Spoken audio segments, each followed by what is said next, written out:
farë që sot mbjellet nesër e jep frytin. Kështu që ta kenë kujdes, ta kenë amanet këtë çka po e tham. Kur ata ti dëgjojnë disa emisione, me njëherë me shku me taku se unë ati emisioni ose moderatorin s'ka lidhje kënd, edhe me thonë, unë jam i gatshëm, mi ndihmua që ky zom mu shpërnda ma shumë. Qysh? Janë format e sponsorizimit, ju e dini unë. Facebook, sponsorizim, del emisioni gjithkohë, shihet gjithkohë. Bojrëm, hajde bëne sponsor emisionin që ta dëgjojnë ma shumë njerëz. Nëse emisioni dëgjohet ma shumë, ai ndikon më shumë tek fëmijët, tek të rinjt, tek të rejat që ata të largohen për rrugëve të këqija.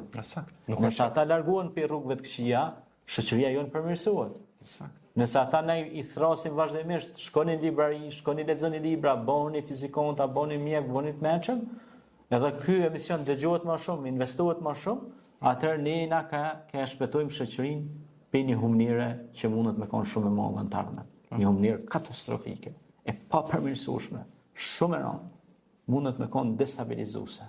Edhe ajo është tu trekit me të madhe.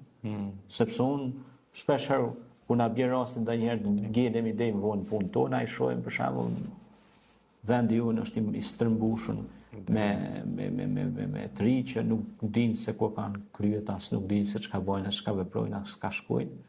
Fatkeqësisht ka të ri që në moshë këtë tre fillojnë me alkool, me drogë, me gjëra të fllihura. Kështu që duhet me pas shumë kujdes.